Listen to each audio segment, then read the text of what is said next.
Selamat berjumpa kembali para pejuang karir dalam mata kuliah karir pekan ini.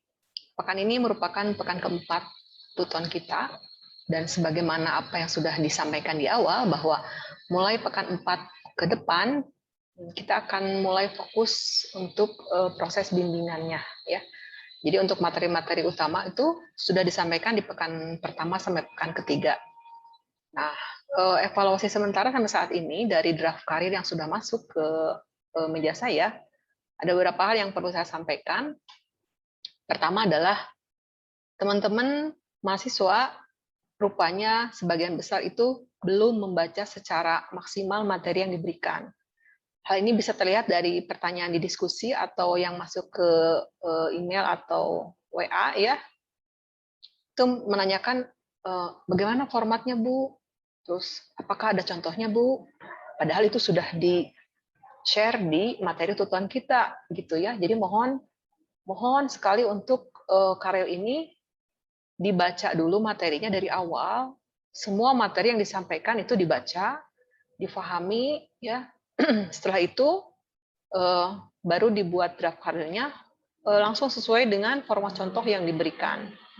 Jadi itu untuk menghemat waktu teman-teman mahasiswa juga gitu ya.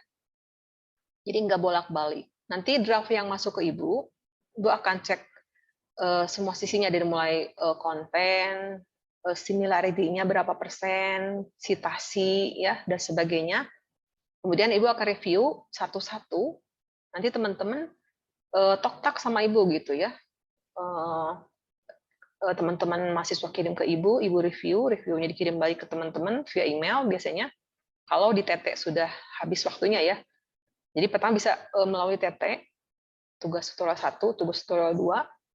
Kalau itu sudah tidak bisa, teman-teman bisa mengirim via email. Nah, nanti teman-teman revisi, cepat kirim balik ke Ibu. Ya, gitu. Nanti sampai ketika Ibu bilang, ya siap submit, baru teman-teman submit ke website karyo.ut.ac.id. Sebelum Ibu bilang, siap submit, jangan dulu ya. Karena sayang gitu ya, kalau draftnya yang masuk itu belum dicek similarity-nya, belum dicek formatnya, lalu tiba-tiba teman-teman karena pengen cepat-cepat beres terus langsung submit, ternyata similarity-nya terlalu besar atau dan sebagainya sehingga tidak lulus dan kan sayang waktunya gitu ya. Jadi kita optimalkan proses bimbingan kita sampai minimal 8 pertemuan, maksimal sampai batas jadwal submit karya ya.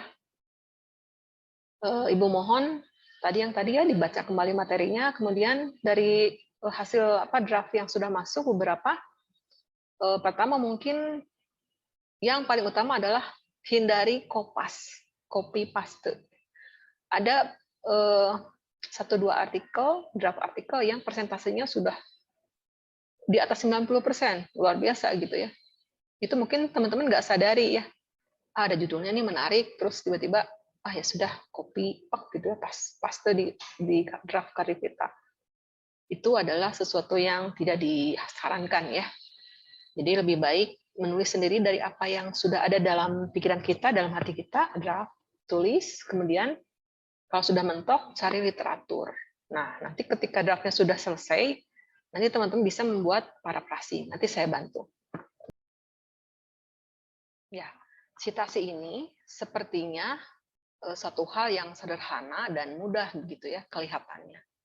Tapi apabila teman-teman mahasiswa tidak hati-hati, itu akan menambah persentase cek similarity-nya gitu. Jadi dalam citasi ini seperti yang pada video-video saya yang sebelumnya, pada materi tutoran kita ada 2 hal. Selalu itu berpasangan antara in-text citation yang di dalam badan artikel itu ya, dan reference list daftar pustaka yang di belakang, yang di halaman akhir.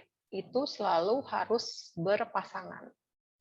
Jadi kalau teman-teman menulis di in-text citation misalnya bla bla bla kurung buka Mulyana 2017 halaman 3 gitu ya. Kurung tutup. Ini format APA ya. Nah, nanti di belakang di referensi harus ada Mulyana apa gitu, judulnya apa, tahun berapa, Apakah buku, apakah e-book, apakah jurnal, seperti itu. Jadi harus selalu ada berdampingan, berpasangan. Begitu untuk buku, begitu untuk e-book, begitu untuk jurnal, e-jurnal, untuk website juga sama. Teman-teman kutip di website manapun, ya. Kemudian website jangan alamat URL websitenya ditempelin di situ, tapi tetap format penulisan citasinya perhatikan. Jadi walaupun dari format website itu sama, unsur-unsur citasinya, anatominya sama, pengarang, tahun, judulnya apa, kalau ada penulis siapa penulisnya gitu ya. Tentu saja selain alamat URL website-nya itu, gitu. Nah, jadi termasuk format citasi ini nanti yang akan Ibu review dalam draft karyanya. Baik, kita maksimalkan upaya kita untuk membuat karya yang terbaik, ya.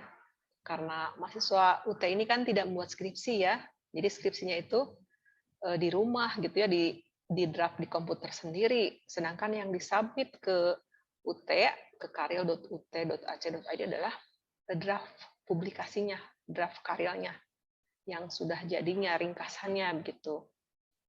Nah, gitu teman-teman. Tetap semangat para pejuang karya. Kita bertemu di video berikutnya ya. Assalamualaikum warahmatullahi wabarakatuh.